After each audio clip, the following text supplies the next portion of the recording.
Bueno, gracias por esperar. Disculpe mi computador que ya está algo viejito. Bueno, el título de esta presentación son modelos dinámicos para el cúmulo globular Omega Centauri. Este es un proyecto en el que estoy trabajando, bueno, aquí no lo puse, se me olvidó ponerlo, con el profesor Julio Chanamé, hace poco, hace alrededor de 7 meses, ¿ya? Y bueno, vamos a partir primero, ¿cierto? Describiendo nuestro cúmulo que estamos estudiando, que es el cúmulo Omega Centauri, que es el más masivo de nuestra galaxia, ¿ya? Eso ha llevado a que este cúmulo sea de mucho objeto de estudio, ¿ya? Además contiene alrededor de 10 millones de estrellas, que probablemente es el cúmulo con más estrellas en nuestra galaxia, ¿ya? Bueno, entonces el objetivo principal del estudio dinámico es tratar de describir primero las velocidades, los perfiles de velocidades de este cúmulo de estrellas, y con esto tratar de descifrar el origen de este cúmulo de estrellas. ¿Por qué este cúmulo de estrellas es tan particular? Bueno, vamos a partir primero describiendo algunas características de los cúmulos de estrellas, principalmente de los cúmulos globulares, ya que los cúmulos de estrellas se dividen, bueno, para quienes sean de astrofísica, saben que los cúmulos de estrellas existen los cúmulos abiertos y los cúmulos globulares. Ya los cúmulos globulares por lo general tienden a tener muchas más estrellas, tienen una forma aproximadamente esférica que se forman con estas estrellas y tienen estrellas que son mucho más viejas, ¿ya? Principalmente están compuestas alrededor de 10 a las 7 estrellas que están ligadas gravitacionalmente, ¿ya? Eh, Tiene aproximadamente esta forma esférica, ¿cierto? Que se logra apreciar en estos dos cúmulos. Y también tienen estrellas que en sí son más viejas y están asociadas a una misma nube molecular de donde se forman, ¿ya? Entonces, además de eso, bueno, aquí este diagrama, color magnitud, que los astrónomos deben conocer muy bien, las astrónomas deben conocer muy bien, me muestra en qué etapa evolutiva están las estrellas, ¿ya? Y podemos ver este, por lo menos, diagrama color magnitud, en este caso del cúmulo NGC 7078, que es otro cúmulo, pareciera mostrarnos que las estrellas, bueno, no vamos a entrar en detalle, pero pareciera mostrarnos que las estrellas tienen aproximadamente una composición similar, ¿ya? Eso con los cúmulos de estrellas. Ahora, ¿por qué vamos a hablar de las características de las galaxias? Bueno, las galaxias tienden a tener muchas más estrellas, ¿cierto? Tienden a tener formas distintas, ¿cierto? En este caso, por ejemplo, formas elípticas o elipsoidales, formas espirales o esferoidales también. Y además pueden contener nubes de gas, polvo, etcétera, ¿ya? Lo principal acá es que además de tener una gran cantidad de estrellas y tener formas distintas, es que además contienen distintas poblaciones estelares. Si se fijan en este diagrama de color magnitud, se ve mucho más desordenado, ¿ya? Eso porque hay poblaciones de estrellas con distintas metalicidades ahí involucradas, distintas abundancias, ¿ya? Uno podría separarla acá, bueno, en un cúmulo, o sea, en un diagrama de galaxias es mucho más difícil notar la separación entre las poblaciones estelares, pero se puede identificar casi dónde se separan las estrellas gigantes rojas, ¿ya? Que no voy a entrar en detalles, pero si tienen preguntas sobre eso, quienes no sepan, me pueden hacer después, ¿ya? Entonces, una vez visto esto, tenemos a Omega Cen, ¿cierto? Tiene alrededor de 10 a las 7 estrellas, de hecho tiene más, debí poner que era un poco más, ¿ya? Y lo principal, bueno, aquí no se nota tanto, pero si ustedes toman muchas imágenes de Omega Cen, se pueden a mirar, Omega Cen no tiene una forma esférica aproximada, sino que tiene una forma más esferoidal, ¿ya? Y tiene un eje mayor y un eje menor que se puede observar, ¿cierto? Con una elipse en el plano que uno observa en una foto, ¿cierto? Porque las fotos uno las toma en dos dimensiones, entonces uno puede proyectar una elipse aproximadamente por aquí, ¿ya? Y también, bueno, aquí, si alguien que sepa de cúmulos de estrellas me puede argumentar que este no es el único cúmulo que pasa, que se puede notar, esta separación de acá es la separación con las estrellas gigantes, y cuando esta separación ocurre en distintas zonas de luminosidad, significa que hay estrellas con distinta metalicidad o distinta abundancia. Y esto puede pasar en muchos cúmulos de estrellas, pero en Omega Centauri es el cúmulo donde más se nota esta separación, lo que significa que hipotéticamente deberían haber múltiples poblaciones de estrellas asociadas a este cúmulo, ¿ya? Entonces queda un poco en el aire, ¿qué es Omega Centauri?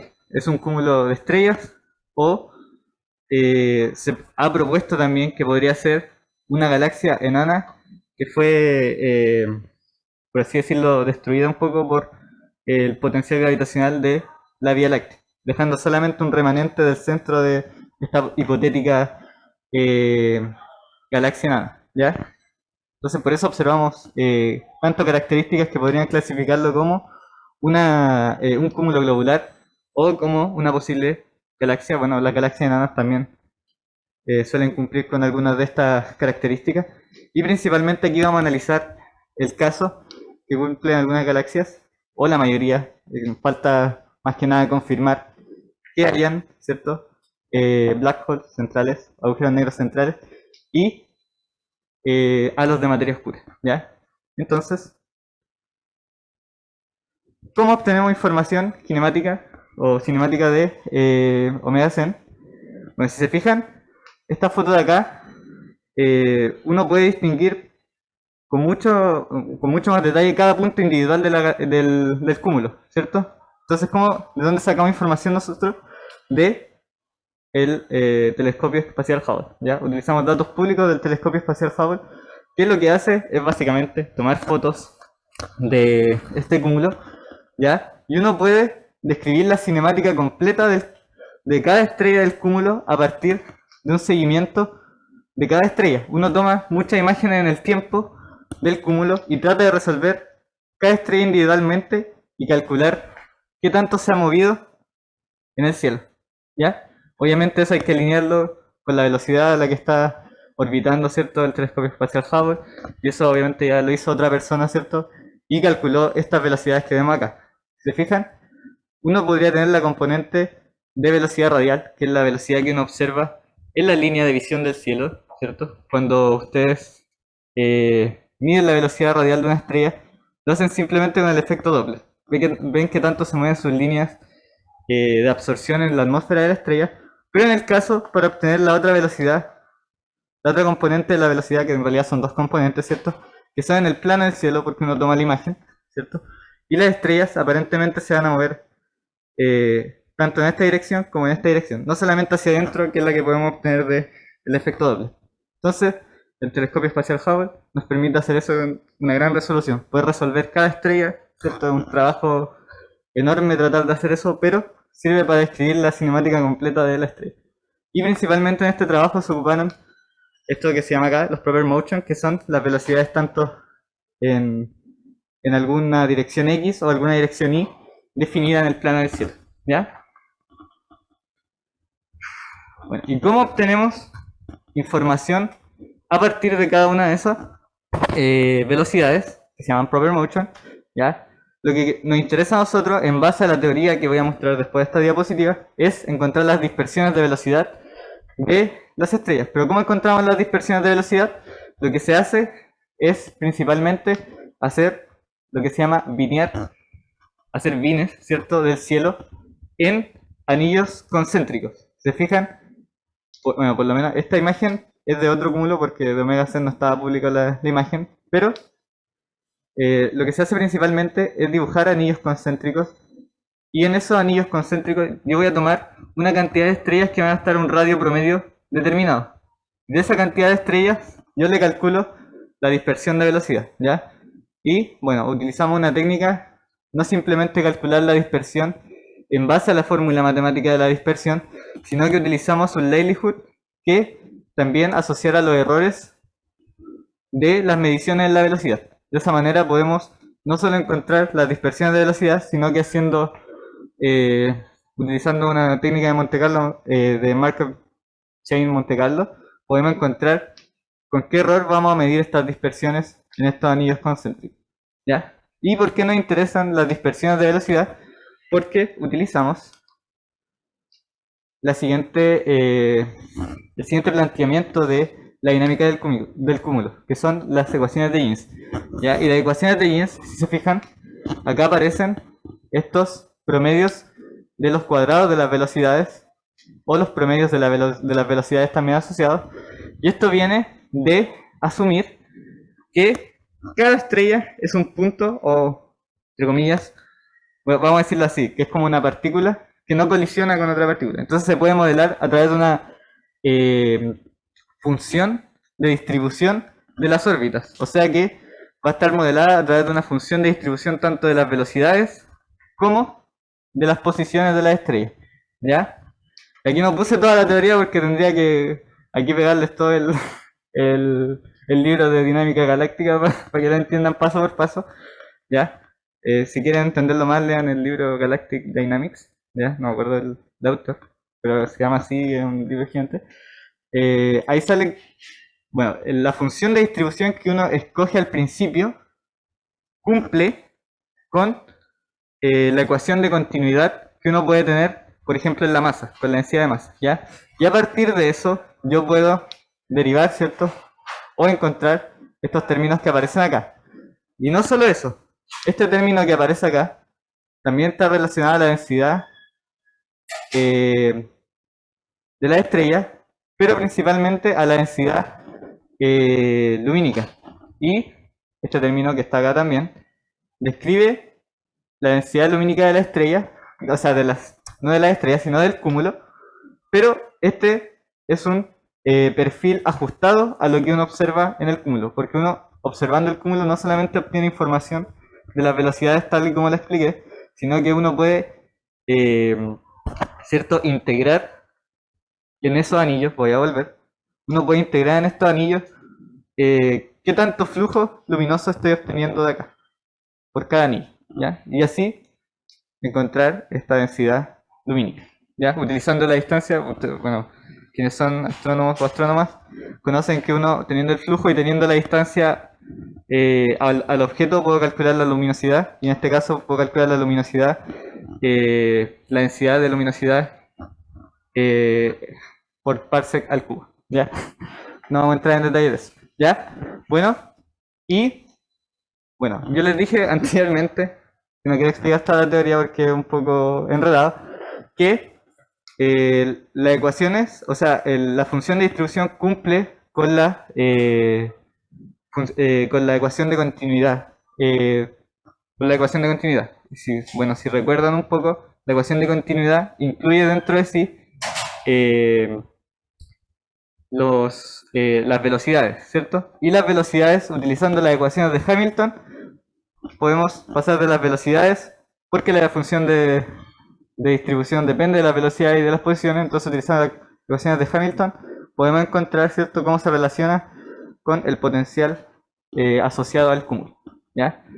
Y luego de hacer todo ese análisis, esa derivación matemática, podemos meter todo esto dentro de algo que nos resuelva estas ecuaciones, ¿ya? Estas ecuaciones se pueden integrar, ¿cierto?, y encontrar estos valores de el promedio de la velocidad al cuadrado, ¿cierto?, haciendo ciertas asunciones, ¿ya? Y bueno, el potencial va a estar compuesto por tres componentes en nuestros modelos, principalmente el potencial dado por las estrellas, directamente, algún potencial de materia oscura, que el más utilizado es el NFW, ¿ya?, que no anoté la forma explícita aquí, pero es un caso de materia oscura, y algún potencial asociado a un agujero negro, ¿ya? Entonces nosotros, aquí se fijan, faltaría una ecuación, y esa última ecuación se asume como un parámetro libre que podría ser constante, que se llama el parámetro de anisotropía, ¿ya? Y bueno, estas ecuaciones se resolvieron utilizando el paquete YAM de Python, teniendo estos parámetros libres, ¿ya? Entonces al final, nosotros, ¿qué vamos a tratar de hacer? Encontrar el modelo que mejor se ajuste a nuestros datos observados. Y para eso utilizamos algún likelihood, ¿cierto?, que queremos optimizar, y también utilizando alguna técnica de Monte Carlo Markov Chain, encontrar la distribución que van a tener estos parámetros libres, ¿ya?, que me describen y los parámetros libres, ¿cierto?, se fijan, están todos asociados al potencial gravitacional que estoy ocupando en mi cubo, ¿ya? Entonces, bueno, ¿qué resultados hemos obtenido hasta ahora? Lo primero que tratamos de hacer fue ver si estábamos utilizando nuestro código de forma correcta. Entonces tratamos de imitar los resultados de Evans et al. Del 2021, ya que son resultados muy recientes. ¿Por qué nos enfocamos principalmente en este? Porque en un paper muy reciente que propone la posible existencia de materia oscura en Omega Centauri. No solo de materia... y el problema es cómo lo plantean, porque plantean materia oscura cosmológica. ¿Ya? Y nosotros tenemos dudas acerca de eso. Entonces partimos por ahí. Encontramos cierta distribución de nuestros parámetros libres que teníamos antes, ¿cierto? Vemos que, bueno, aquí no lo puse principalmente, pero está en concordancia con la literatura, y al probar los modelos con los resultados de demás, son bastante parecidos, ¿ya? Este es el caso sin materia oscura, ¿ya? Y para el caso con materia oscura también encontramos cosas muy similares, pero tenemos problemas con el parámetro de anisotropía, ya que la distribución encontrada en las simulaciones no nos muestra un valor claro que sería el más probable en la distribución. Si se fijan, todas estas distribuciones parecían aproximarse casi a una gaussiana, pero este ya es un parámetro que está casi con una distribución que no podemos determinar todavía, ¿ya? Y el principal problema del paper de Evans es que proponen que podría haber materia oscura cosmológica, pero nosotros al mirar su perfil de masa en función del radio, estas curvas son la masa acumulada en función del radio. Entonces en algún radio voy a tener una cantidad de masa acumulada, tanto para la materia oscura, para la materia estelar, y bueno, la línea negra es la suma de esas dos curvas, ¿ya? Y lo que pasa aquí principalmente es que el efecto, bueno, que encontramos tanto nosotros como ellos, es que el efecto del componente de materia oscura estaría más asociado hacia el centro que hacia la parte externa. ¿Y por qué nos preocupa eso? Porque en galaxias principalmente los perfiles de materia oscura siempre dominan hacia la parte más externa, ¿ya? No, ve ahí que alguien está como pensando, tratando de recordar. Bueno, es así. Principalmente los tipos de perfiles de materia oscura CASP que se encuentran en galaxias tienden a, y que son propuestos como materia oscura cosmológica, tienden a tener más efecto hacia afuera del cúmulo. Entonces lo que se debería esperar si Omega Centauri estuviera más asociado a alguna formación de origen, o sea, si fuera hipotéticamente alguna galaxia que se fue desprendiendo de a poco, debería tener alguna dominancia mayor de materia oscura hacia afuera más que hacia el centro, ¿ya? Entonces estos perfiles deberían estar invertidos, ¿ya? Entonces, ¿cuál podría ser la posible explicación de esto?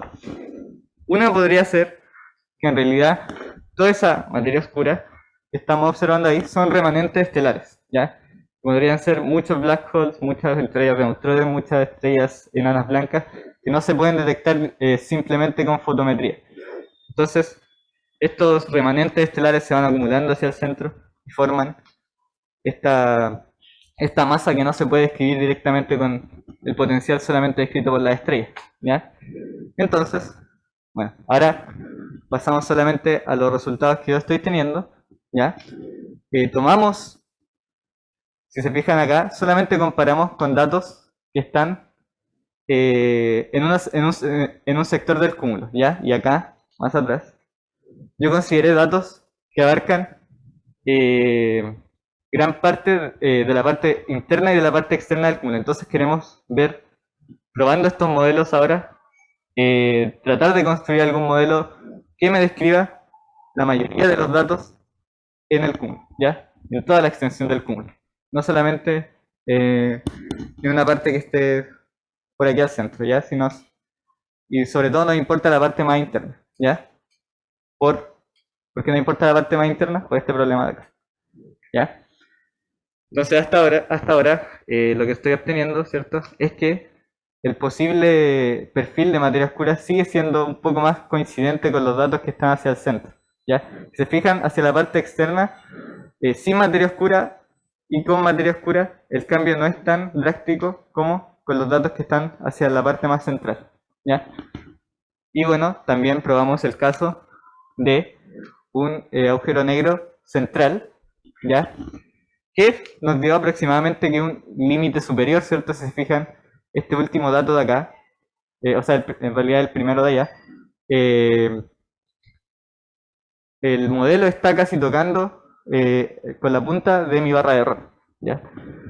¿Y cuál es el principal problema acá? Es que la masa del black hole que estamos obteniendo es algo que nunca se ha observado. De hecho, en este paper de acá, que es de donde saqué estos datos, ¿ya? Dan este límite del posible black hole, pero black holes, agujeros negros de este tamaño, nunca se han observado, nunca se han confirmado, de hecho. ¿Ya? Entonces hay toda una discusión de que si en realidad podemos asumir que hay un agujero negro en el centro del cúmulo o no. ¿Ya? Entonces, ¿qué queda ahora? Bueno, tenemos que descifrar qué está pasando con Omega Centauri. ¿Ya? Entonces, los próximos pasos son, ahora, nosotros tenemos, bueno, de acá, de estos datos, tenemos los datos que son estrella por estrella. Ya tenemos cada estrella individual que me describe, ¿cierto? Esta dispersión de velocidades en algunos bins, ¿cierto? Y el problema acá es que tenemos muchas estrellas. Deben ser alrededor de 50.000 estrellas que tenemos resueltas cada puntito en el cielo, ¿ya? Y lo que queremos hacer es aproximarnos más a un modelo que no considere este bineo, por así decirlo, en el cielo, sino que considere cada estrella como un punto particular, ¿ya? Y el problema con eso, bueno, en este caso acá, solamente se utilizaban en este estudio de Watkins, se utilizaban datos que están hacia la parte exterior del cúmulo, ¿ya? Entonces, como nosotros tenemos un problema con el centro, hacia el centro del cúmulo, queremos hacer este mismo análisis dinámico, pero con estrellas individuales hacia el centro del cúmulo, ¿ya? Entonces, es toda una discusión de cómo lograr hacer esto, porque estos datos de acá, bueno, que yo también los estoy utilizando, que son hacia la parte externa del cúmulo, son en realidad muy pocas estrellas. Si se fijan, los cúmulos estelares son muy densos hacia el centro, ¿cierto? Hay muchas estrellas acumuladas hacia el centro y hacia afuera son muy pocas. Y esta simulación se hizo en base casi a 2.500 estrellas. Y nosotros tenemos 50.000 estrellas. De hecho, actualmente hay un postdoc acá que está trabajando en algo similar, pero con galaxias esferoidales, ¿ya? Y él me contaba que utilizando solamente 1.000 estrellas, tratar de hacer esto, tomando estrella por estrella, se demora aproximadamente una semana en correr el código en el clúster de acá. Así que estamos tratando de resolver cómo solucionar este problema. Una posible solución es encontrar ciertos sectores en el cielo, pero calcular las dispersiones, por ejemplo, tomando un sector como un slice de pizza aquí, por ejemplo, en algún ángulo determinado y algún radio determinado, y calcular dispersiones ahí, y tratar de reducir la cantidad de datos que tenemos para que el poder computacional que tenemos nos ayude a describir la dinámica y la cinemática de Omega Centauri en todos los sectores del cielo, pero sin la necesidad de tener tantos datos. Así que bueno, todavía es trabajo work in progress, así que esperamos tratar de descifrar qué está pasando principalmente acá. Ya. Por ahora no tengo más resultados, así que gracias por escuchar mi chat.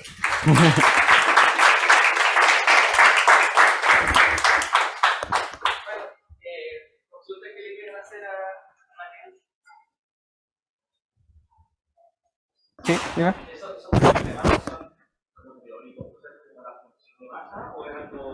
Claro, no, sí. El de las estrellas está en base. A ver, nosotros, por ejemplo, tomamos. Aquí están mis parámetros libres. Tomamos nuestro. Este ML, M sobre L, es la razón de masa, luminosidad, solamente de las estrellas.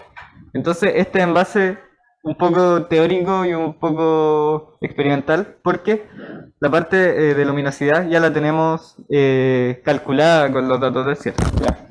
Aunque este parámetro ya está bastante bien ajustado para Omega Centauri, así que podría decirse que la cantidad de masa de estrellas está bastante bien estimada.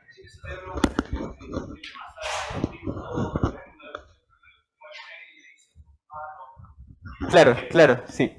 Y acá, por ejemplo, el Vmax y el RS son, esta es la velocidad de escape de mi perfil de materia oscura que yo estoy ocupando y el radio de escala también que está asociado a esto, ¿ya? Entonces desde aquí bueno, no puse la fórmula explícita de esto de acá. Esto está asociado a la densidad y uno puede integrar, ¿cierto?, la densidad en algún radio, ¿cierto?, haciendo la típica integral de densidad para calcular masa y con eso obtener, dependiendo de los parámetros que yo esté tomando, los perfiles de masa que están acá, ¿ya? Entonces el de materia oscura es solo teorizado y el de stellar mass es observado, ¿ya? Porque, bueno, en realidad se sabe tan poco de la materia oscura, solamente se sabe que interactúa dinámicamente en galaxias, ¿cierto? En gran parte. Por lo que solamente se puede teorizar de alguna manera, porque todavía ha sido muy difícil detectar algún tipo de materia oscura, la que se llama materia oscura cosmológica, porque aquí, por ejemplo, yo hablaba de remanentes estelares, ¿ya? Eso podría ser materia oscura, porque no la podemos observar directamente con el telescopio, pero en realidad se puede detectar de otras maneras los remanentes estelares. Por ejemplo, si tenemos una estrella de neutrones, ¿cierto? Se puede detectar si está generando algún pulsar o algún tipo de cosas. ¿Sí? Pero ahí habría que apuntar a cada rato, me hacen tratando de detectar cada cosa para tratar de describir ese perfil de masa teorizado que tenemos ahí. Claro, tendría, sí, pues, porque el pulsar por lo general va a ser en rayo X y todo ese tipo de cosas.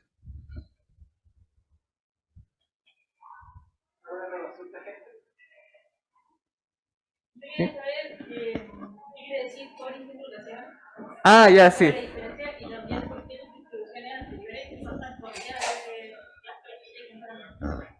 A ver, Pablo. ¿Está acá? ¿Esta? Anterior. ¿Está de aquí? Ah, ya. Como que están hacia un lado. Bueno, en realidad esto como que da, entre comillas, un poco lo mismo, porque esto se obtuvo a través de simular la distribución de los parámetros. Y se hace eligiendo, por ejemplo, se utiliza un prior de valores que podrían ser los valores estimados para este parámetro, por ejemplo, en cúmulos de estrellas. Por lo general este parámetro está entre 1 y 5.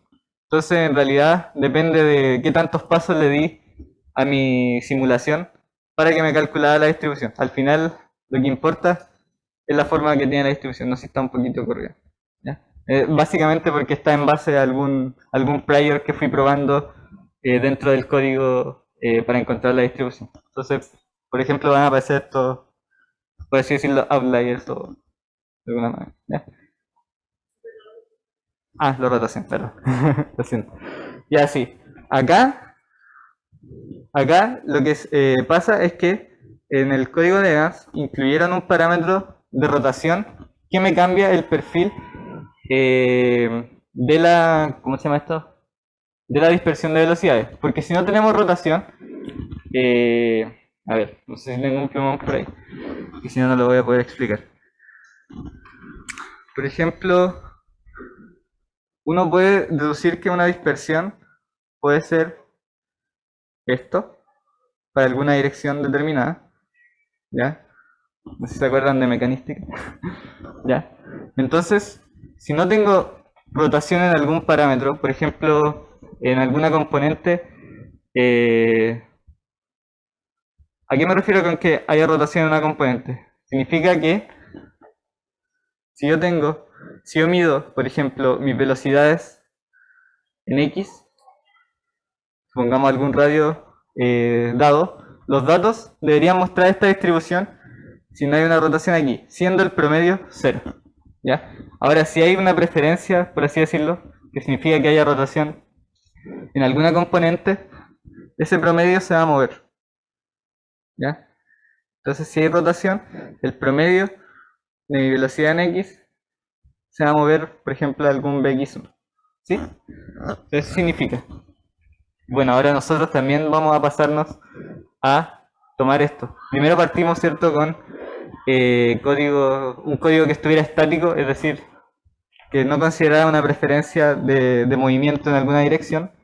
Y bueno, al principio nos dimos cuenta que era prácticamente lo mismo. Por eso, de hecho, esa es una de las otras razones de por qué, de por qué queremos pasar a esto, para ver qué influencia hay de esto. Porque lo que hacen en Evans es calcular los modelos y promediar después los modelos en algún radio determinado. Entonces al final se pierde la información dada por la rotación.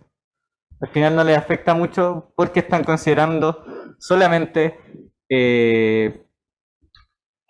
la cinemática en algún radio determinado, ¿ya? No la están considerando, por ejemplo, si yo estoy en el cielo, si me paro en este X y Y determinado, no están considerando si voy a tener más movimiento en X, por ejemplo, acá, o si acá voy a tener más movimiento hacia allá, etc.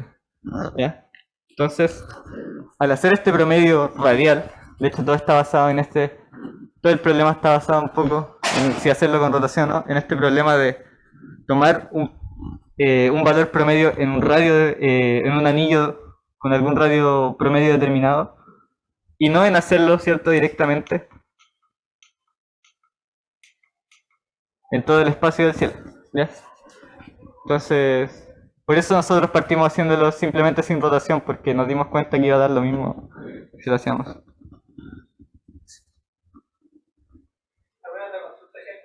Sí.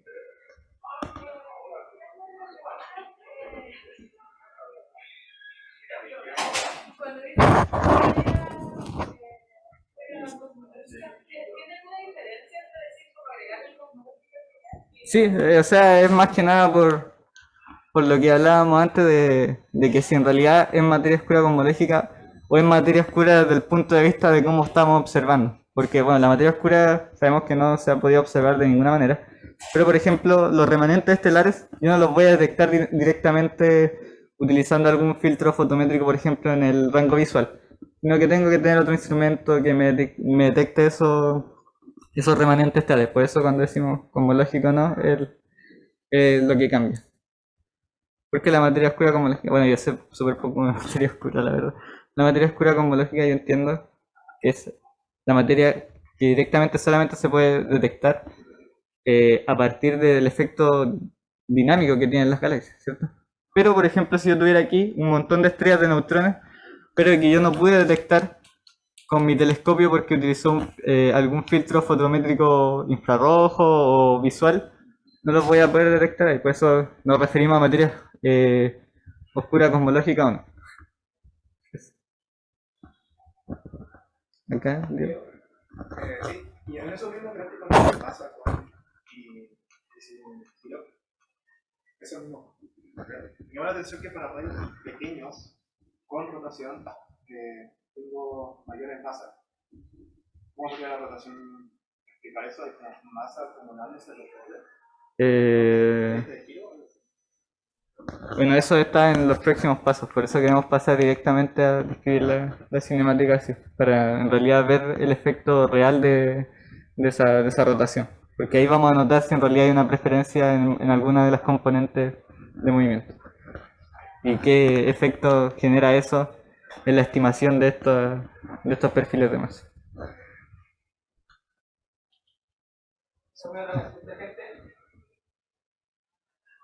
Bueno, le damos entonces otro aplauso a María.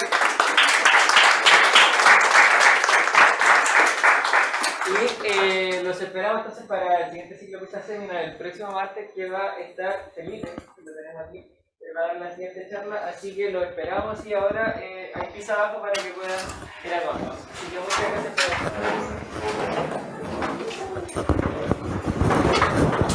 estar.